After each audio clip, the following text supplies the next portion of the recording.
Well, hello and good afternoon, Amy.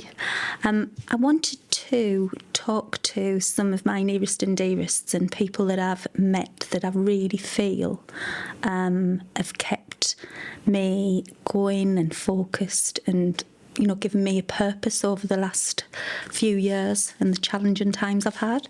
But I wanted to be relaxed. So, Amy, I have made you a cup of coffee. So you're not going to get paid for this gig, sorry. It's a spectacular cup of coffee, though. Thank you so much. It's got froth and everything. So, yeah, we just wanted to have a quick chat, talk about just really life in general, but more importantly, how we met. Mm-hmm. And I actually have a very vague recollection of when we first physically met. I think it was at the beach, and a chance, is that Paula? And you were probably like, is that Amy from the lounge? Yeah. And we got chatting on the beach, and you know, we quickly became friends, and we didn't start working together immediately though, did we? No, I think it's been probably the last year where we've really got together and sort of worked as client and customer. Yeah. But prior to that, it was more maybe on a friendship scale. But I've been collecting all these people with skills that I need, and that's been so I've just been happy to be watching and poaching. Yeah. Waiting for the moment to strike. Is that what Yes. you do? Lure us in with friendship? Yes, yeah. Cups of coffee and turn up. No, I honestly, I have, some of my work has been very, and yeah, I suppose intent is the right word, because it's allowed me to do some things that I've done, you know, that they used to give me pleasure at work, that since I had to stop work, I'd maybe lost a part of me. And just recently pulling together people that, you know, have got different skills and that I truly see as friends, but also I think we work well together.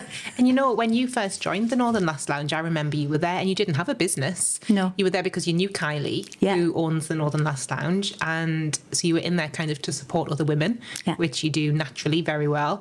And then you decided one day, hey, I'm just going to be an author. Wanted to jump on the bandwagon. Yeah, why not?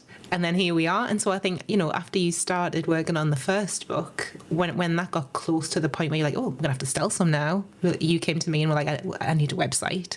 And that's when we started working together. But like you said, that's really only been over the last, probably less than a year, isn't it? Mm-hmm. And I think as a self-employed person, you know, you're talking from working together with people like me from the perspective of wanting to kind of take yourself back to that old normality of what it used to be like when you worked with a team.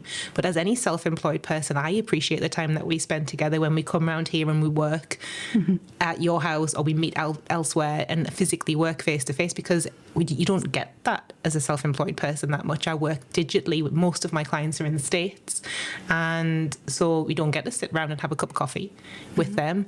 And so I really appreciate what we do here as well. Yeah, and I'm glad you've said that, because I would hate to think that you know it wasn't reciprocated. But yeah, you mentioned that we get we get on and we meet face to face, but even having our Tuesday morning catch-ups.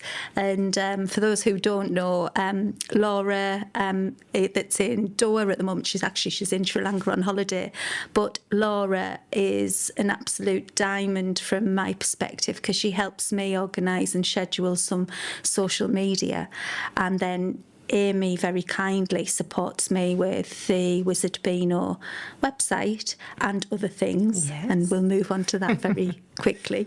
But, you know, they know me passions. I'm very passionate about fundraising, helping people, empowering and imparting the knowledge I've gained, and I feel as if I'm probably one of the more, I feel like an elderly stateswoman sometimes in the group, because I think, you know, I've been through lots of different situations, and now and again I dip in and out, but I try and just help people, even if it's saying, will you just breathe and take sort of the step back, because it can be overwhelming.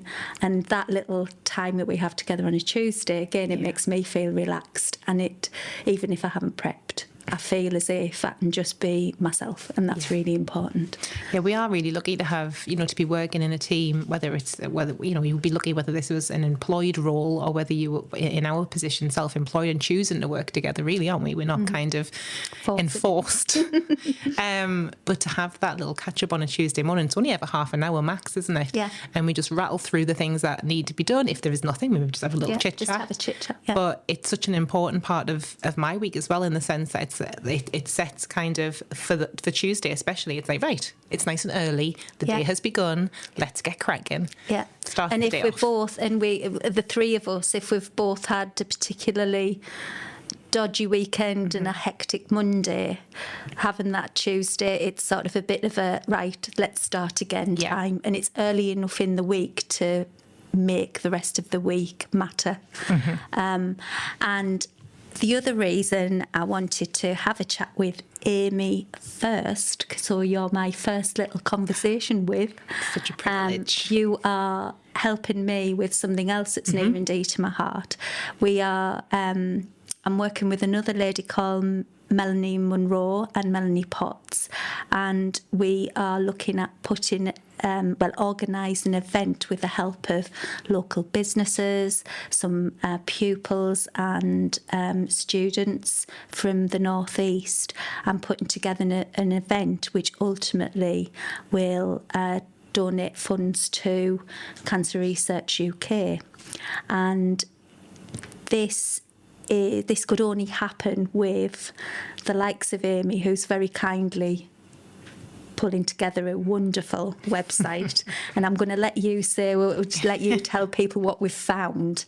And a little secret: never ever think that a domain or a name or a brand. We were shocked that this was still available, but we have nicked it. So over to you, Amy. Tell me what you're doing to help me with this. When we first started chatting about it, and one of the reasons that Paula and I do get on well together, and we were just joking about it before, was that we throw terrible instructions at each other and are able to interpret them. So we had a very quick conversation the other Tuesday on the morning about this event that Paula is helping pull together. She gave me a quick synopsis of what it was about, and I said, okay, I'll go and make a start on some visuals and ideas for a website. And one of the things that Paula had said was, on the event itself, she was going to have perhaps like a photo station that would be like Say Yes to the Dress. So that wouldn't leave my head, so I started designing a flyer that was based around Say Yes to the Prom Dress. Had a look on domain search, and there it is. Yay! sayyes-to-the-promdress.com. So that's our domain now, which we were quite surprised to get. So the website is going to be sayyes-to-the-promdress.com. Still working on it as we speak, but I don't know when this goes out. Perhaps it'll be finished. Hopefully it'll be finished by then. And the event itself is, fortunately in some ways, because I'm going to be somewhere nice and warm, but unfortunately I'm not going to be around for the event itself. And so I'm more than happy to help in my way by doing the website and flyers and things, because I can't help on the day itself. It's going to be in January, and it's going to be a celebration of local business, local young people, and an event to help raise money for Cancer Research UK, but also to help families to save money when it comes to what has become an extortionate expense, and also to help as far as kind of getting into people's heads that you don't have to have brand new stuff all the time. No. Like, there doesn't have to be this huge consumerism around things like prom and celebrations like leaving school. It's okay to reuse things. It's okay to make new from old, and so there's going to be a big kind of eco focus on the event itself as well, which I'm very excited about. Absolutely. And it's going to be unique, and the reason it's going to be unique is we're going to also have seamstresses and designers that are going to help make a combination of dress possible. And also for people who are old like me and have seen Pretty in Pink, you'll see something that's near and dear to someone that then becomes a trendsetter. So again, I was really delighted, but with Amy's help, we've managed to get a domain, we've managed to really pull together some ideas, but the next step is to get the people who matter involved, and that's the pupils and the young people. So yes, this will have gone ahead. So I think I'm going to end there, Amy, because one, thank you. Thank you for being my friend. Of course. Thank you for allowing me to be one of your clients.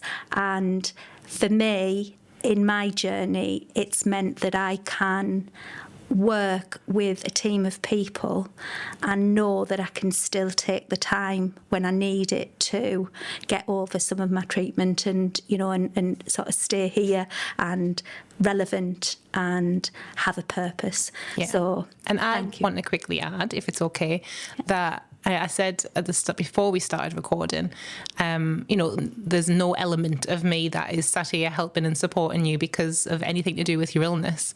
But at the same time, the fact that you have an illness and are still able to be the person that you are is inspiring to a lot of people. And I know you probably hear that word like a million times a day. But the sessions that we do together and the work that we do together is inspiring for me. And obviously I lost my mum to cancer, and we talked again before we started recording about how your perspective changes on a lot of things. And I think being able to work with you and realising that despite the fact that you're living with an illness, you're not only able to control like what you are able to control in your own life. You've taken like a huge twist and decided that instead of just, you know, accepting that things have turned out differently than you thought they were going to 10 years ago, you're going to kind of run with that and have created something special. But also just on a day-to-day basis, yes, you know how to take breaks. And yes, you know when to say, actually, I can't do that today, and I'm going to get somebody else to do that. And that in itself, like being able to say, that's not my strength, I'm going to get somebody else involved to do that, illness or no illness, is something that everybody needs to learn how to do. So thank you. Well, thank you. And before we start playing compliment ping pong, I will end it there. But thank you very much.